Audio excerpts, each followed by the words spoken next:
Recorded live in the San Francisco Bay Area. This is Rock Immortal's Rock Talk.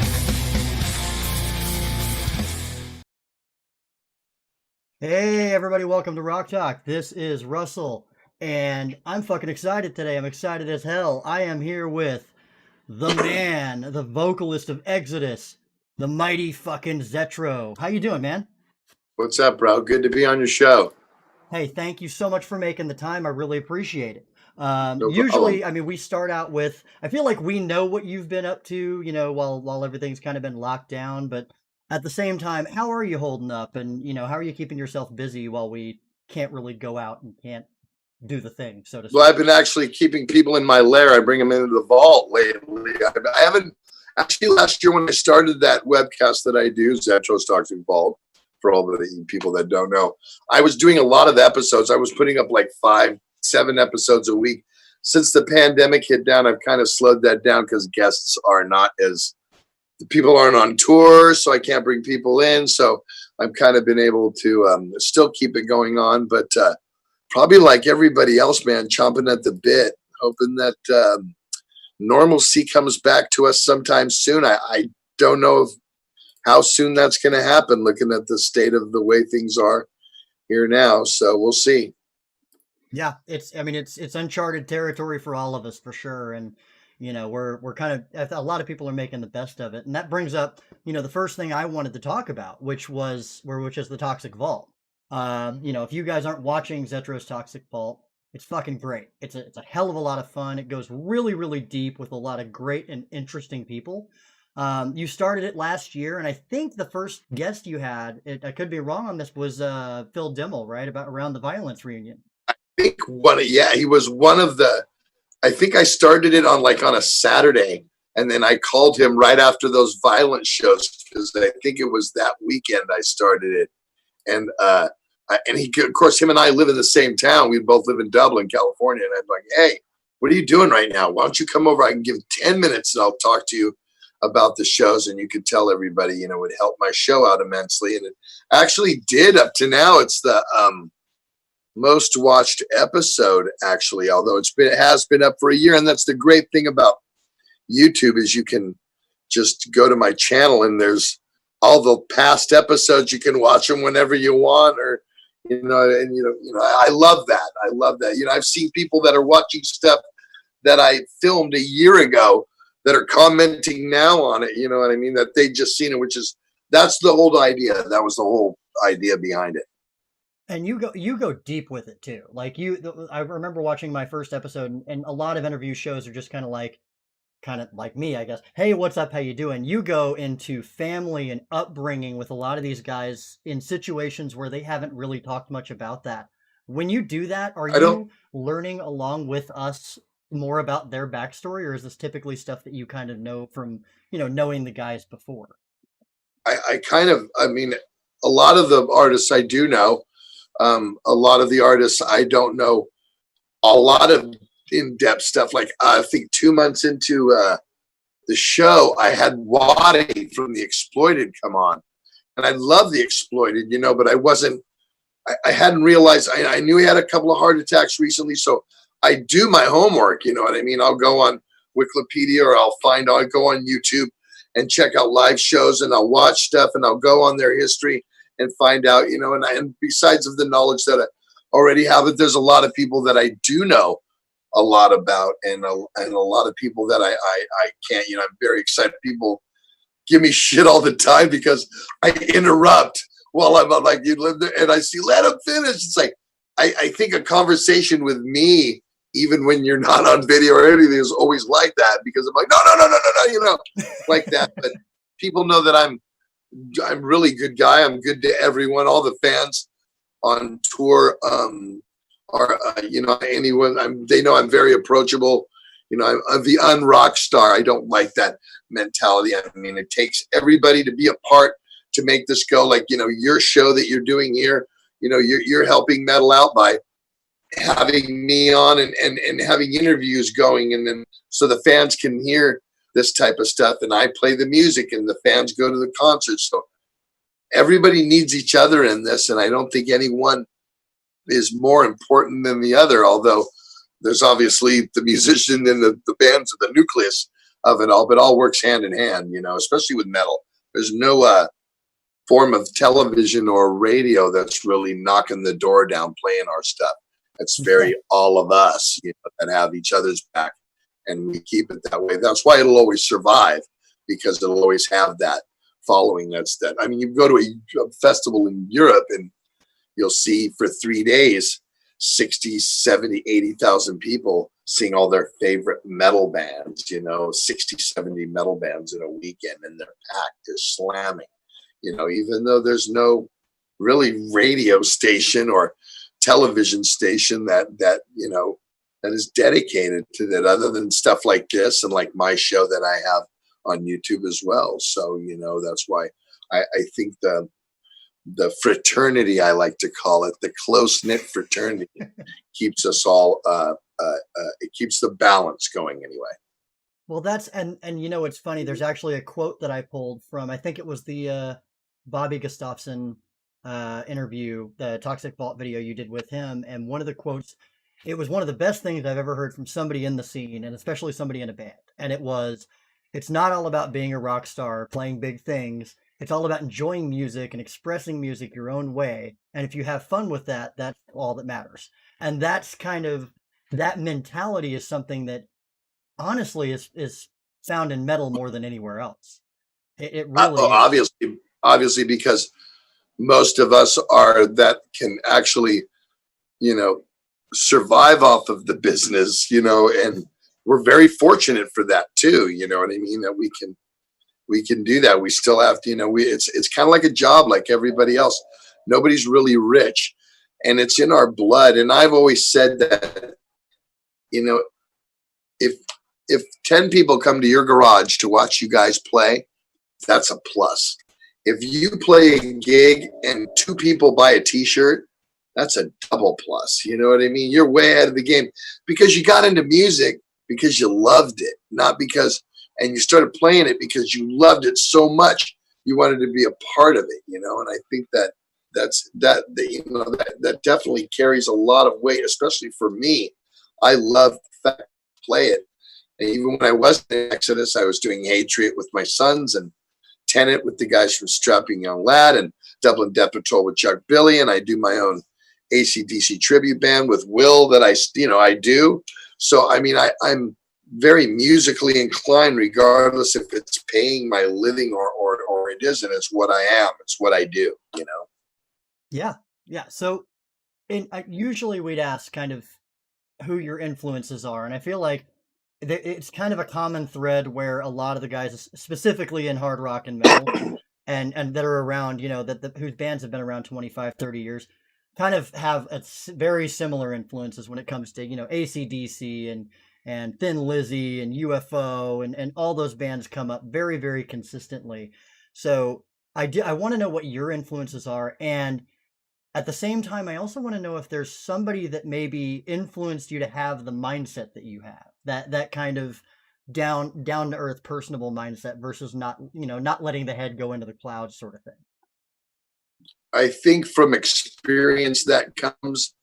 I'm not going to say that at one point maybe I wasn't that way, because I bet you if you were to look at me in the 80s, when I was a young kid and it was a new sound and we were the new thing on the block, and I'm, it's 1988. I'm 24 years old. I'm literally a kid in a fucking candy store, man. Yep. And I mean candy store. It's the decadent 80s, which is sex, drugs, and rock and roll, or heavy metal, or however you look at it. And again, I'm 24 years old. So yeah, there's a lot. If you looked at me then and looked at me now, I mean, I've always been humble and cool to everybody, but I think I'm way more grounded now from experience. As far as influences, of course, those were the staple. I mean, the UFOs and the AC/DCs, and but I mean, to me, it's also Led Zeppelin and Ted Nugent and then even like the Ramones and the Sex Pistols and the Plasmatics and the Dead Kennedys played a huge part of my life. That was how I mean, like I had Lars on my show this week, and Lars Fredrickson from Rancid, and my I have so much punk roots because to me, thrash metal is, British new wave of heavy metal with, the ferocity and overtones of punk rock, really, and the speed, rawness, and that's always been that way. And the social aware, lyrical content has always been part of, kind of a punk thing as well. That's very identifiable if you're a punk. So I always had those bands there as well. So much more. I mean, Iron Maiden, Saxon,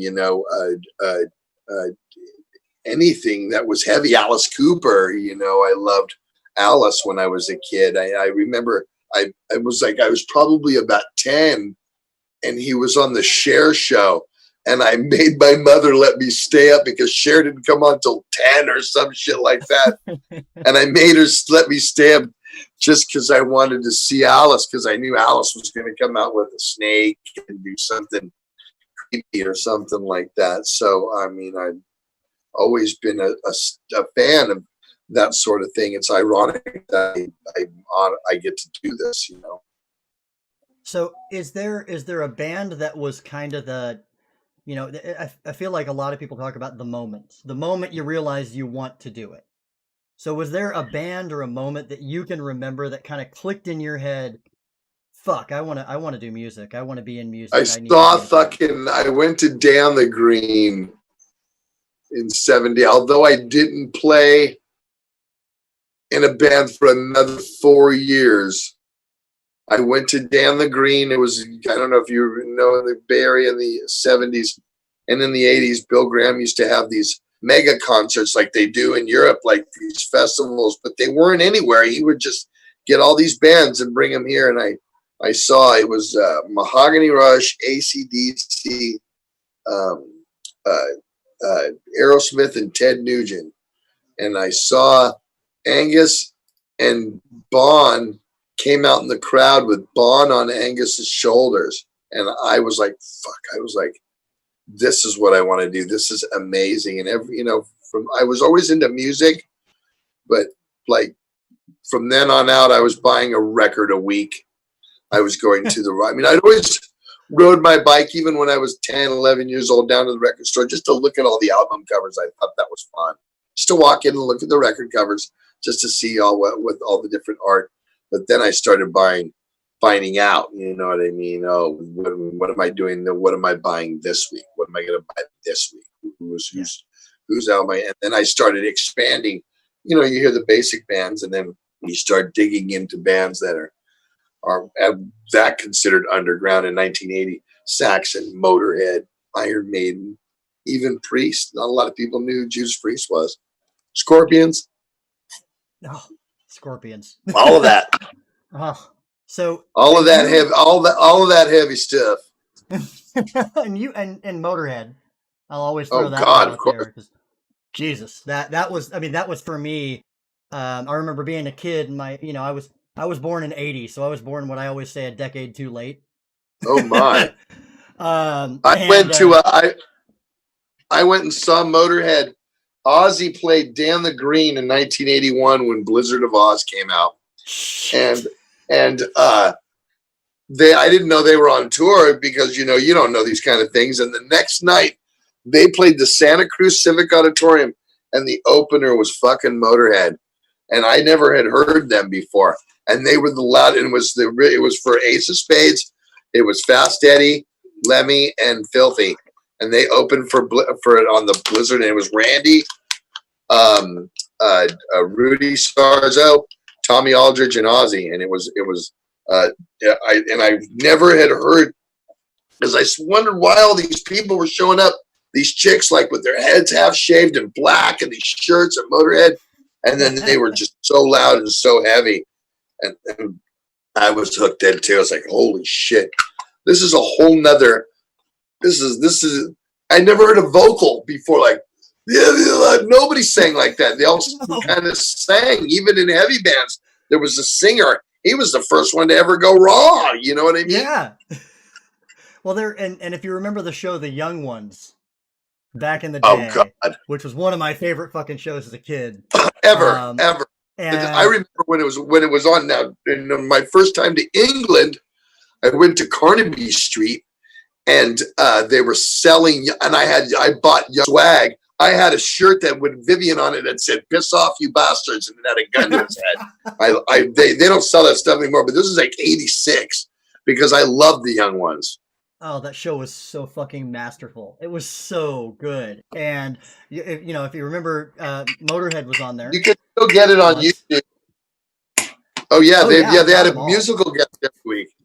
Yep. Yeah. And it was I remember it vividly. It was University Challenge, and it was Motörhead. It was the first time that I had ever heard of Motörhead. And they come on the screen and just start playing, and I'm like, this is the heaviest, coolest shit I've ever seen. And it was that moment. That is the University Challenge is the best episode. I love that episode. Yeah, I love that. They did a lot of stuff together after that. Yeah, Motörhead was we've very fortunate to play with them many, many, many times. And over the years, through the years, Exodus, and we got to some naughty things, believe me, naughty. And you survived? Yeah, actually we did. I remember it was a time in Argentina, me and him and our guitar player Rick, when Rick was in the band. And yeah, me and him and Levy. Yeah, one afternoon. Damn. Woo! Bottle of Jack, little glass with stuff on it. And Levy likes speed. So did Exodus back in the day. So that's nothing. That's nobody's. We had some fun. I love that man. I love that man. He worked good. He lived good. I wouldn't be what I am with. That's for damn sure. Yeah. Well, he had the best statement too when it came to the extracurriculars. He always said, I'm not going to tell. People would interview him and try to ask him about it, and he'd be like, I'm not going to talk about it because I'm not going to glorify it. It's just what I do. And it was the best damn mindset to it. Yeah, right. It's what I do. Exactly. So that's why I'm not necessarily getting into it, but everybody knows Lemmy. Yeah, we kind of got into it with him one day. It was kind of, I couldn't believe. And I told myself, I'll be able to tell this story to my grandkids from now. You know what I mean? Because this is classic shit. You know what I mean? If you think about it. Oh my God. I'm pretty envious of that. That's one of those memories that you keep. If you think about it, it's really not healthy, and I don't actually do that kind of shit anymore, really. But boy, youth. now there's only this, which is finally fucking legal and isn't an issue anymore. Where we are, where I live, it's legal. So, it's not nationally legal. I keep forgetting that we're in the this show will go everywhere. That's all you people in Sweden where they fucking butt checked us a couple of months ago when we were on tour. Yeah, love Sweden. Fuck the border. So AC/DC, I want to get into that because I know you're in there with my good friend Will Carroll. One of my favorite things about this band is that you have the best fucking Bon Scott inspired voice ever. Like your voice is very reminiscent. Was that did you kind of when you were? I feel like everybody has to find their own voice, and you start mimicking. I feel like everybody starts by mimicking different things. And that's exactly how you do it. That is exactly. You find yourself. I found myself between Udo Dirkschneider and Bon Scott. That's exactly how I found my voice. You know what I mean? I had heard Restless and Wild was just new out when I really started singing, and I always loved Bon's kind of gritty, kind of whiny, squirrely growl, and I really dug it. And so I stayed with it, and it's something that I've always.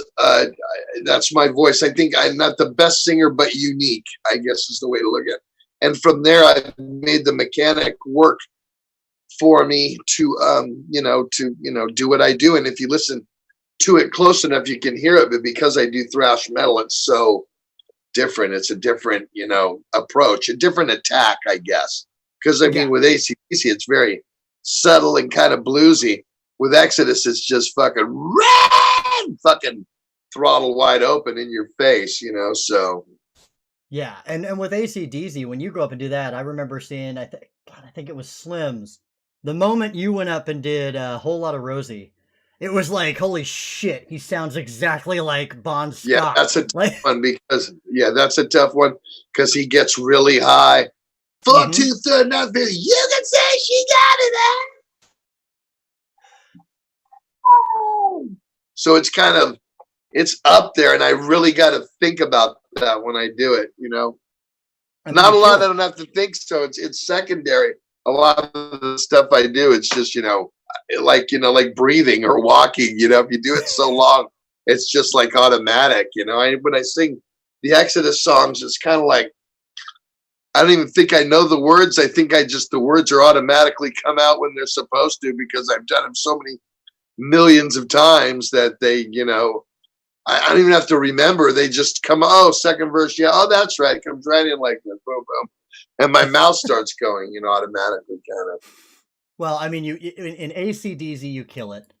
Like Thank you. it's absolutely such a unique thing to hear it done well because with a lot of tribute bands in general, there's always really really good musicianship, and I'm not knocking on any of them obviously, but the They're thing that all always great too. kills That's me another thing. is That the my vocals Angus is typically are awesome. just different. Oh, your Angus is fantastic. And I think my Malcolm and I have actually I have Mike Butler from the Butlers. If you know the Butlers, he's playing bass now. So I think between Will and I mean it's the musicianship in this one is really good. So I mean it's not like the band pretty much centers on me. It centers on Angus really because he's so good and it doesn't make sure like well, we're gonna go see this tribute band because it's Zetro from Exodus doing it. The band is actually, holds its own. The band is really good, but yeah, Zetro is to the band, you know what I mean? But the band holds its own. I mean, Joel Proto plays Malcolm so great. They play the same instruments, and Will is a fucking beast. Will is just, bottom end, and Mike Butler, he played in Exodus. He was on Force of Habit. Mike Butler's been around the Bay Area and all kinds of bands, fucking all kinds of bands. So I mean the musician. I'm very fortunate to have the lineup that I have. I don't take that for granted at all. Yeah. Well, I mean, I feel like a lot of the bands you get into typically end up with great lineups. A good example being Dublin Death Patrol. And that was something that, for those that are unfamiliar, something put together by Zetro and Chuck Billy, if I'm not mistaken. And then you guys brought in, I think at one point you had 11 members. Yeah, it was actually 9 of us.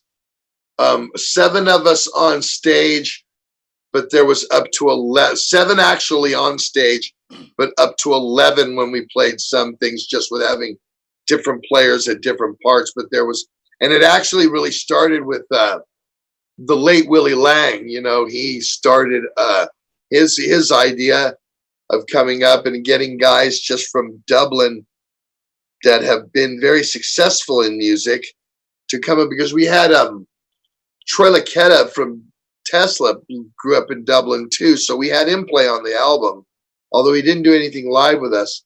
And then obviously Phil and myself and Willie and Chuck, and then Steve Robello, who actually plays in Trauma now, but just a couple of guys who had some chops, but and Chuck's brother Andy, and a guy me and Phil Demmel played in our first band, Metal Warrior, Danny Cunningham. Guys that didn't necessarily get to go to Europe and play the festivals or do the scene. So we did these records, and the records are really, really, their 2 records are really, really good. Yep. Unfortunately, because of Willie's passing, we won't be able to do them anymore because I felt that, he was the brainchild of it all, basically. Yep. And Chuck and I are really busy.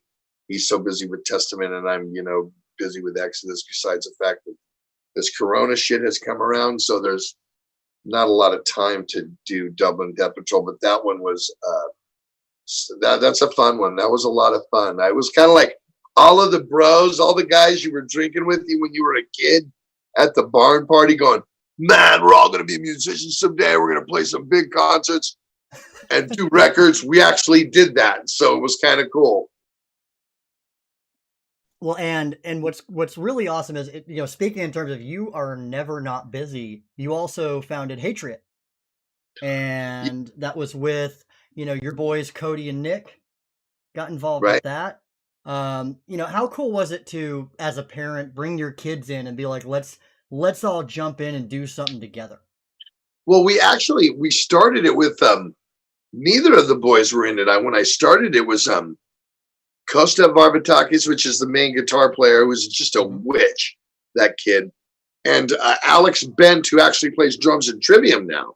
And it was him, me, and then my nephew Kyle and another guy named Drew.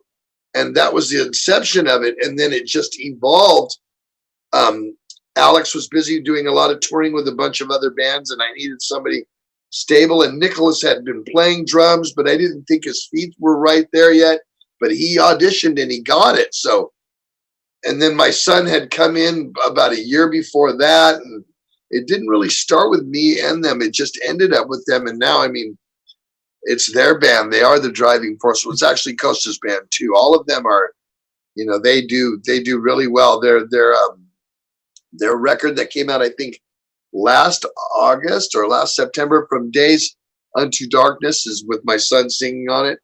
Absolutely awesome metal album from top to one of last year's best records, really is. And I'm really proud of them, and I'm glad that they could carry Pop's torch and do it without people going, yeah, your dad's really good, but God, they're just awful, and because I've seen a lot of musicians, and sometimes their kids bands don't stand up to the old man, you know what I mean? Yeah.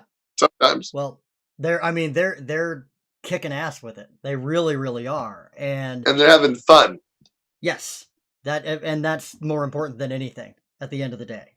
It, So one thing I do want to ask, speaking of kind of the newer bands, do you have any new bands that are kind of on your radar that are really, really kind of making you go, holy shit, there's, the kind of the hope for the kids. The kids are all right sort of situation. I mean, if you haven't heard Power Trip, the kids are all right with Power Trip, right? You No, know what I mean? fucking Power Trip is great. Yeah. So I mean, if you think about a band that's like not, they're very chunky. They got a good groove to them. They got really cool song, and a lot of the kids like them. I mean, obviously they're bringing it up, and all the newer bands. I guess you can't call Havoc a newer band or Hatchet, but they're kind of that wave of newer bands that are holding their own. Uh, Toxic Holocaust is a great band. Yep. There's a lot of good new up and coming bands that need to that it's a big pond, and there's so many fish in the pond right now. When I was in it, I used to think, God, there's so many bands, and now I look at it and go, fuck, how does anybody get hurt anymore? You know what I mean? There's just so much stuff going on. But metal, again, we have very loyal fans in heavy metal, and we're very fortunate to have the loyal fans that know everything about you, know everything about the bands. We're lucky enough to have a whole new genre generation of kids that are listening to Exodus, you know what I mean? 16, 17, 18 years old. They're going there with their parents, Yeah. or we did a meet and greet about 2 years ago, and it was a grandfather, father's son, grandson combination of 3 generations of Exodus fans. So, I mean, I have a grandson too. So, I mean, we're old enough now to have it. So it's just one of those things. Is it odd, like, you being as humble as you are, and you're a pretty humble guy about what you've done and what you've accomplished over your career. Is it odd to kind of hear the you inspired me, you kind of, you were the reason that I did a thing? Like, is that odd? Is it cool? Like, what's kind of the feeling when you It's hear something like definitely that? cool. I don't know if it's odd because of, I mean, when you do have the time and the resume and the business that I have, and still the longevity, being able to do this on the level that I do it, I'm very fortunate for that too. And I don't take that for granted. I think there's a time when you know that, like, you've obviously inspired people, and, you've obviously inspired newer bands, and there are, A-list member bands now that come up and tell me that, and I mean it. You know what I mean? There's big bands that would come up and say, dude, when I was a kid, I listened to Exodus, you know what I mean? So, we're not necessarily on, on the top of the tier when it comes to, all of the metal bands, but it's cool to hear it. It's definitely cool to hear. It's cool to still see on my Instagram, like every day I'll get an instant shot, like somebody will send me them playing guitar or something to an Exodus song, you know what I mean? And they're kids, totally inspiring. And I always like it and answer it back, you know what I mean? Because I think, how cool it is to, there'll be 12 likes there and one of them will be mine, you know what I mean? It's like, I don't look at it like I don't have time for it. There's so much time to make that person feel good about that. And in return, it's like, wow, this is so cool. I just did some, this Toxic Waltz vocal for a band out of Brazil called Chaosphere, and they just covered the song because they're huge fans and they wanted me to know if I could do a vocal somewhere in. And I did a couple of vocals through the song, but I'm thinking, wow, I'm singing this song, and I'm singing this song because some other band is so excited they recorded this song, you know what I mean? So that in itself that's better than money. That's better than any kind of award you can receive, is that right there. All that right there, regardless, Yeah, I mean, at the end of the day, I feel like that the awards are really cool from the colleagues, but I feel like it would definitely be kind of better and have not more meaning, but just as much, if not more, to have people come and say you changed their life in some way or altered. I've heard that. We're very fortunate. We've heard that forever. I mean, even when I was back in the Fabulous Disaster days as a kid, I remember people coming up and saying, hey man, I love that record, or I love Pleasure in the Flesh, and I was going through a hard time in my life, and there was songs on there that I totally identified with, and I went home every day and just listened to that record, and it got me through that. So I've always been it's always been that kind of thing, and I've always taken like, wow, that you change somebody's life, or you make somebody feel, that was their security blanket, I guess, you know what I mean? And it, metaphorically speaking, I would think that you would think that, and it's a trip that the impact that it has and the impact that music has. And so I look at, you're a famous actor and you put a movie out, and in 4 weeks, 5 weeks, within 2 months, that movie's already gone. For us, for musicians, the music, I mean, the movies will stay around forever, but man, that thing resonates for another year or two, let alone, playing live. And I think that, like for an actor that does a movie, there's no live audience, you know what I mean? So perform, I guess it's cool to perform and the end result looks neat, but the end result for me isn't the be all end all. The end result is just the catalyst for me to go up and go watch what I do now with it. You know what I mean? And then I come to your fucking hometown and, rape your women and smoke your weed and fucking, go just, pillage on there, have the lunatic parade following us around. And that's the whole thing about it. That's the difference. That's why I think everybody in life there's so many shows on television dedicated to being a rock star. You know what I mean? Yeah. American Got Talent and The Voice and I Want to Be This, and you know what I mean? And all that kind of shit, because people want to be famous and all. It's like, not really, who cares about that? As long as what you're doing is people, are resonating off of it. I mean, we'll stop doing this when nobody comes anymore. You know what I mean? Yeah. So then I'm gonna fucking drive it until the wheels fall off like Lemmy. You know what I mean? Hell yeah. Speaking of which, this is actually a really, really good segue with bands that have the longevity of a band like Exodus, and we're talking 1979. It's insane how long this band has been around and been kicking ass. With that, there's also, hey, Will Carroll just joined us, by the way. Hey, Will. So with that, I don't see him. How come I can't? Oh, he's in the chat. I could actually invite him if you want him to pop in here if he's willing, but it's up to him. Yeah, Will, you're welcome. Let me know and I'll bring you in here. So one of the things that came up with kind of thing, with the band and it was the big Dukes Zetro rivalry. And this is something that, we had Rob Dukes on earlier this season. It was one of the coolest things that we really got to talk about because it was one of those situations where it was a bad situation. People were pissed. People were saying things. And now it's cool. And now things are good. So it was really cool for him to come on and just say, I talk to those guys regularly and they're fucking great. And what surprised me about it was like people didn't know that. It was like people didn't really they still thought there was some kind of weird bad blood there. So or that's what they want. Yeah, you know what I mean? or that. We still see that in some groups, and I mentioned this to Rob too. And in some of the groups, there's this. I prefer Zetro era versus Duke's era, and da da da. And Duke's response was like, who fucking cares? Both eras are great. Why are people trying to pit them against each other?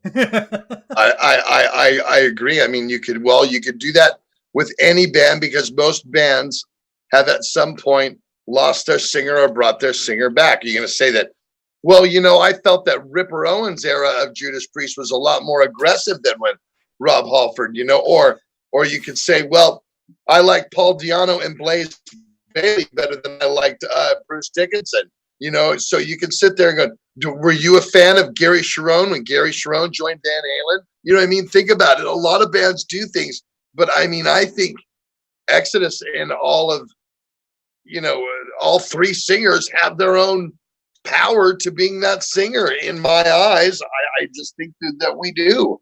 I just think that that thing. I don't think that one guy. There's so many other bands. Like when Rob sang in Exodus, he sang Zetro songs. Yep. When I sing in Exodus now for the last 6 years, I sing Rob songs as well as Paul's song. There's no well, I'm not going to acknowledge that. There are some metal bands out there that other singers, they don't have had other singers significant that are good actual singers that are not that they won't do the other person's catalog, you know what I mean? Or even though some of the songs are killer, they just were like, well, that's not my catalog and there's so much in my catalog, I'll just stay here, which I mean, when we're making the set, I'm the first one to go, well, fucking throw Death. Are we playing Death Amphetamine? Are we playing, Beyond the Pale? Are we playing, Iconoclasm?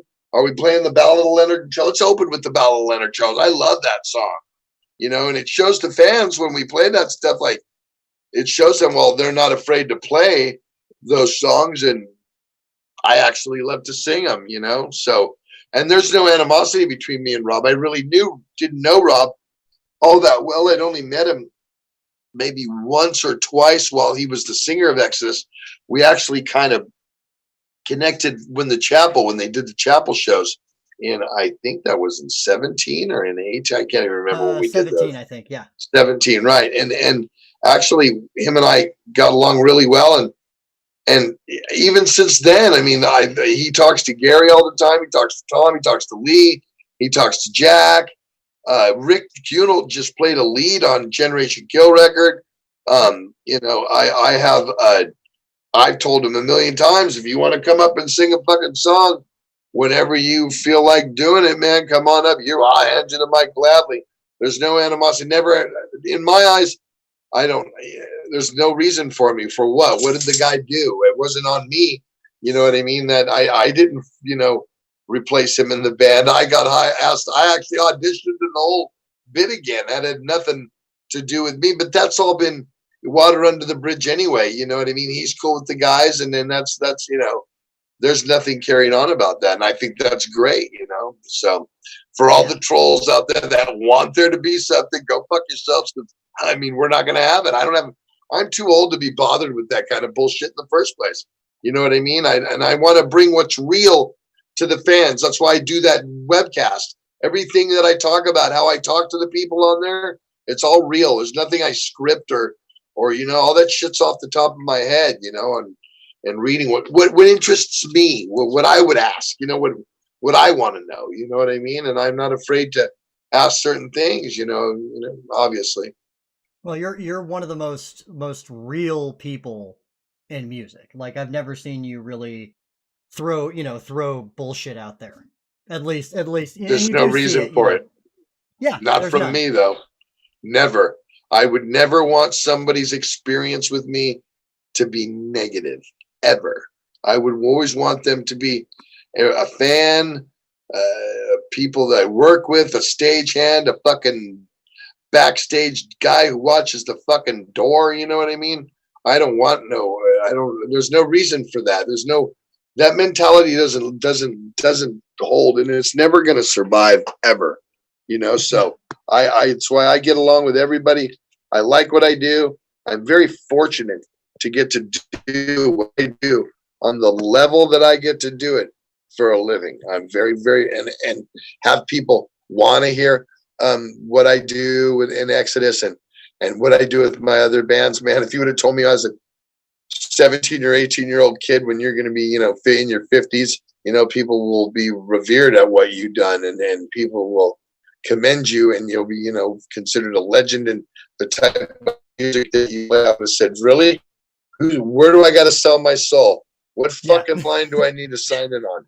You know, so I'm very content with where I'm at, musically to this point. I couldn't say, well, damn, I never got to buy $1 million house, or who cares? You know, that wasn't what was important to me. The music has always been important, and being able to do it good and perform good and have people enjoy it or be inspired by it because it's genuine, because it is. Yes. Yep. And literally, I've never, as long as I've watched you perform and seen you around the Bay Area at shows, I've never seen anything different.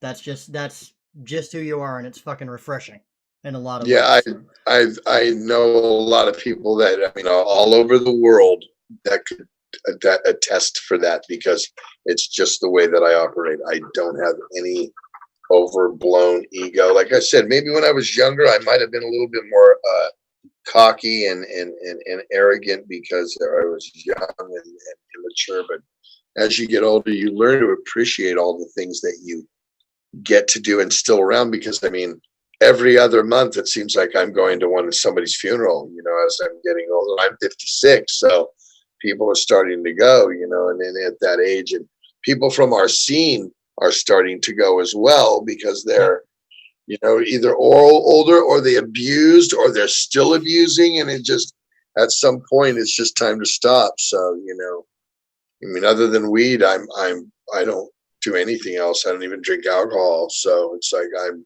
just a pothead, but I'm so fucking hyper as it is. Kind of evens everything out. You know what I mean? Yeah. That's what people told me. So I want to jump into Exodus, because I know that's really, really what people want to talk about. I've got some questions coming in here that I'll get to in a second. Cool. But new material. We know that thanks to Gary Holt's I thought it was fucking hysterical track list. You know, he put that beautiful sheet of paper. I hope really the song stays White Snake on Meth. I hope it stays that way. I mean, I doubt that's the title of that song, because I've in the past I've seen how we put songs together. Heavy song in D, drop tune like sounds like Merciful Fate, you know, shit like that, you know. So I know what you guys know, and I've heard nothing, but I have had conversations with him and Tom Hunting, and they assure me it's really special. It's really crushingly heavy. It's people are definitely going to be blown, and I believe that the equipment, we're going to do it up at Lake Almanor. Tom lives he bought a house up in the mountains, and we are actually going to have a mobile unit go up there. I guess all the gear, not mobile unit, but they're going to have the gear sent up there, I think the last week of August. And I would say all of the month of September into October is the five of us will be in the mountains putting together like little doctors, like scientists pouring shit back, making the new Exodus. But from talking to Tom yesterday, the songs are really, really heavy, and there's a lot of room for a lot of things to happen on those songs, from what I understand. So I think it's going to be a very special album. It looks like. I can't wait to hear it. I did hear some stuff when we were on Bass Strikes Back tour. When we were starting sound check, Gary and Tom always seemed to get up first, and we're jamming on stuff. If that was some of the stuff, because again, people like Ted from Death Angel would be coming up to me going, is that new Exodus? I'm hearing it like you guys are. So I would say, yes, it probably is. But up to now, I haven't had anything sent to me and saying that usually is the process. Gary will send me stuff, and he'll also send me, okay, I wrote the lyrics to this. It goes like this. So that has yet to come. And then we are all going to be up there at the same time, which we have not done in a long time. Like that, I think Tempo of the Damned was the last album, at least with me, that I remember we were all in close proximity of the recording. Because when I did Blood In, Blood Out, Gary was on tour with Slayer, and Jack was tracking the record. And so it was basically him, myself, Lee, and, or him, myself, and Tom doing the vocals. This way we're working with another guy. And it's going to be, everybody's going to be there. So the way Gary explained it was, everybody will do if I've done vocals, a lead will go in the rest of the day. So we're going to just kind of keep working, because I guess we'll all be up there at the same time. It's going to be fun. I'm very excited to do it like that. I think that honestly, when the whole band is there, that's when the best stuff comes out. And the two records where the whole band was there would have been, that I can remember, well, three, I would say Pleasures, Fabulous, and Tempo. And those three records were the records that I was a part of when the band Impact and Force were kind of done. This guy flew in, this guy flew out, that guy kind of thing.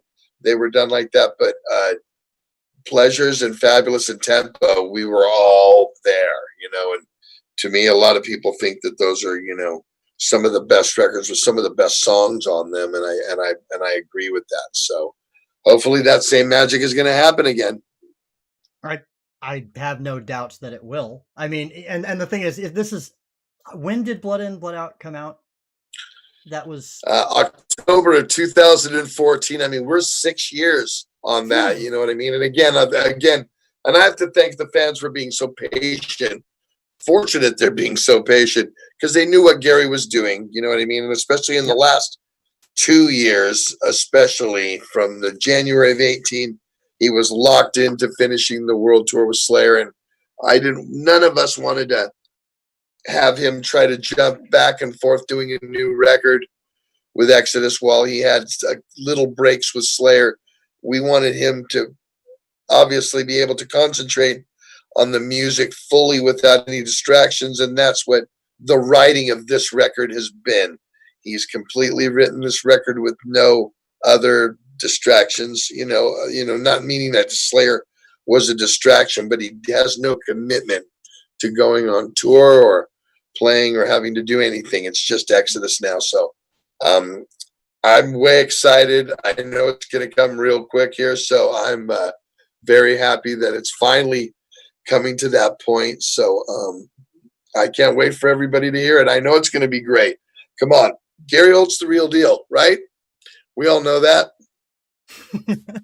I feel like everybody does. Holt is, when we talk about legendary, Zetro is legendary. So is Holt.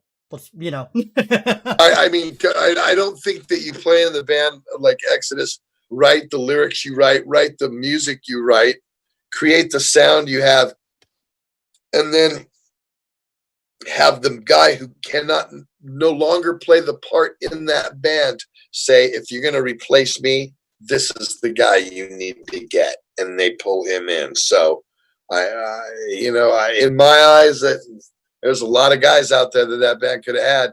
I think they chose the right guy. Yeah, I would agree with that.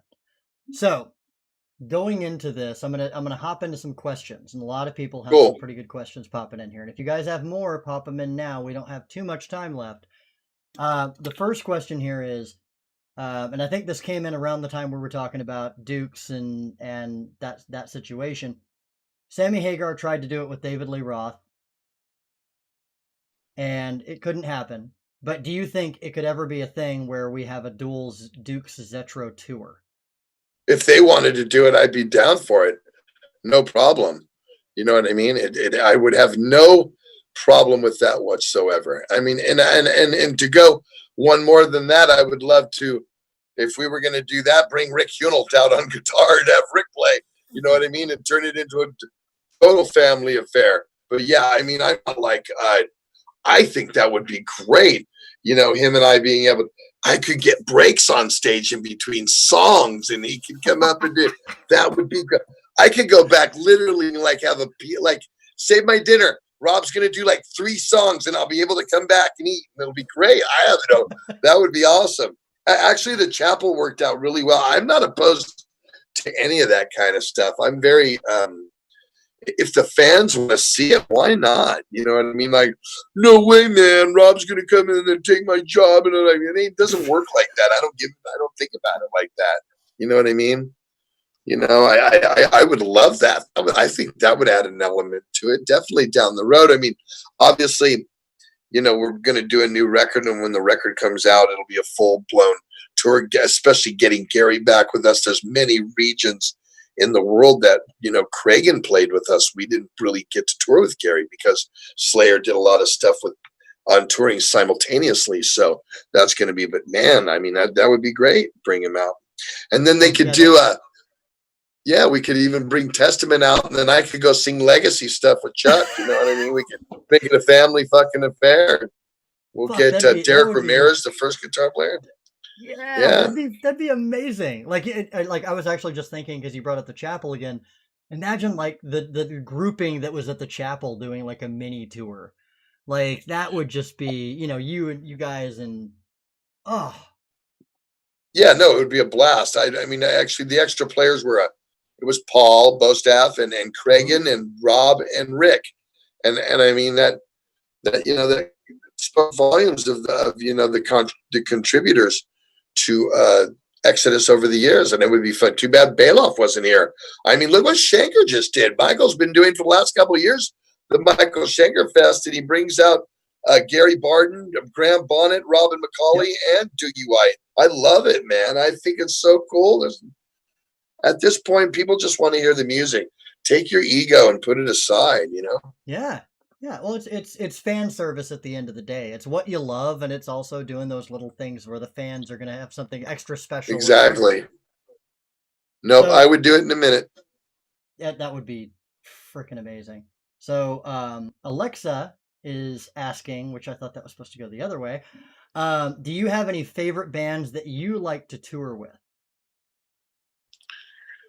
All of the bands from our genre are fun, like, you know, that are on our level. Like when we get together with like Obituary or Hatebreed or Suicidal or Megadeth or any of those bands, Anthrax, Armored Saint, any of the bands that we're friends with and we came up with, those are always fun because it's kind of like this, like, man, we're still here together. Remember 30 years ago when we did this one tour, and it's kind of like, so those are always fun. It's always fun to meet bands that you've never played with before, but you never know what you're going to get there either. I mean, a lot of times, you know, you'll tour with a band and they're cool, and you'll see them as they go to the stage or they leave the bus. Right? Hey guys, or leaving catering. Hey, what's up, guys? How you doing? But then there's some bands where it's like, you know, we go up to Wayne from Hatebreed and go and check it out. You're getting fucking drunk on the Exodus bus tonight. And no is not the answer. You know where you're going to be. you know, and Lee will be our guitar player Lee, who can, you know, he's Russian. He can drink a lot of booze and vodka. He'll be like, no, no, no, you're coming with us. You're gonna do, and it's fun because we all have this kind of banter or this vernacular we all kind of identify with each other. You know what I mean? And it's always fun. You know that's cool. I love to play with my heroes. I love to play like Maiden or Priest or Saxon, or you know what I mean, or even when we've met the guys in Slipknot over the years. That's a perfect example of guys who were friends, who were huge Exodus fans and became huge and are still fans of those guys in Slipknot. So, you know, it's cool to see. I'm a metal fan, so when I get on a festival, if I'm done, I like to play early. It's like, good, I can go watch all my bands. Like, well, we got to play it this time. That means I can't see this band. You know what I mean? It's like, oh, too bad. It's like, well, no, they're playing. No. Like one time we did this festival and UFO, I want to see a UFO. And they played on another stage the exact same time we played. And I was like, can't they like bump us to another? I want to go see UFO. You know, it's that kind of like thing. So I'm still a huge fan. Oh God, I could just see you in the back too, looking at the times for the first time. Fuck. I can get like 10. If I get 10 minutes of UFO, I can run back to the stage and make it here on time. It's kind of how it is. Oh God, are there any bands that you haven't gotten to see that you still want to see? That's always an interesting question for folks, especially folks that have played festivals and stuff like that. So that you haven't gotten a chance to yet. No, Damn. I've seen everybody. Yeah. I've played with almost everybody, and I've seen everybody. Yeah, I mean, That's everybody. Pretty awesome. I mean, I'm trying to think like even like Led Zeppelin and Fleetwood Mac and bands like that. I've seen everybody. You know what I mean? And even fuck yeah, I know. I did. No, ACD. I've seen them. Yeah, I've seen everybody. I feel like I've been going to concerts now I've been going to concerts. My first concert ever was Kiss the day Elvis died at the Cow Palace in San Francisco. They were on tour for Love Gun. And so I was 13. So that was 77, right? He died in 77. August 9th, I think, is 77. So I that was my first concert. And then I went and saw the Babies, Styx, and the Cars was like my next concert. And I didn't even care because I just wanted to go to concerts.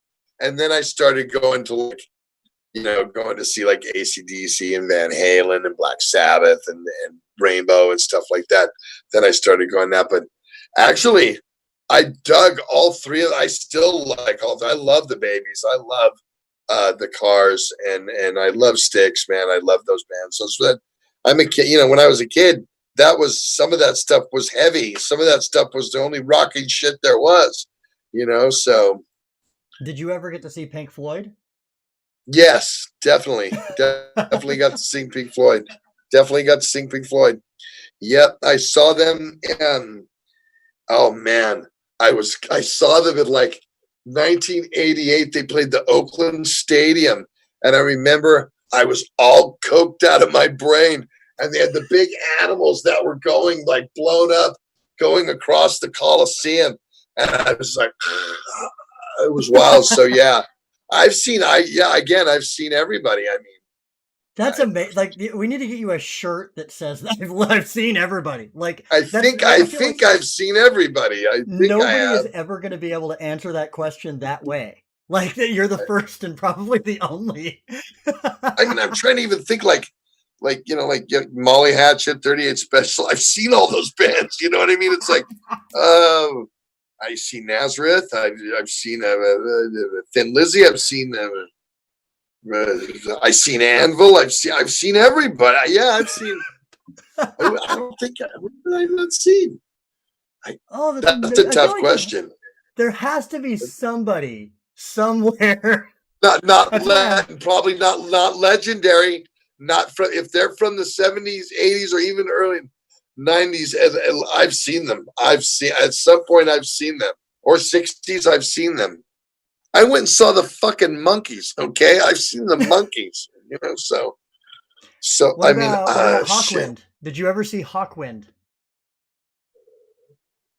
Yes, because they played Lollapalooza one year. And I saw them. Oh, they played. Remember Lollapalooza? They used to have like metal bands and rap bands and Jane's Addiction and Ministry and shit. Yeah, they played Lollapalooza one year, and I saw Hawkwind. Trippy, huh? That's fucking crazy, man. All right, we're just about out of time. It is 8:00, so I want to thank all you guys for watching. Zetro, thank you so much for making the time, man. We really, thank you guys for watching. Thank you. There was a lot of fun. I had a lot of fun. We'll have to do this again. Like I was telling you, I'm not gonna, because I'm locking into the album now. There's no more interviews. Like just till after, probably October I'll start. But I'm gonna channel my. Yeah, when you guys start the process of the album, then I'm definitely going to reach out. We definitely want to get you back on once you can talk a little more about it. Well, the thing is also, if you're watching Zetro's Toxic Vault, on the Bass Strikes Back tour, I have this little camera that I bring on the road with me, and I'm going to bring it up to recording. So I'm going to be giving updates on Zetro's Toxic Vault as we're recording the record. And that's the only place you can see that. So just go to YouTube, subscribe, just search it out, subscribe. It's there. There's a great episode today went up with Lars Fredriksson from Rancid, Old Firm Casuals and the Bastards. Awesome stuff, so thank you so much. Hey, thank you, man. Thank you all for watching. Everybody have a fantastic evening, and we will see you next week. Once I get this thing working correctly. There we go. Later, everybody.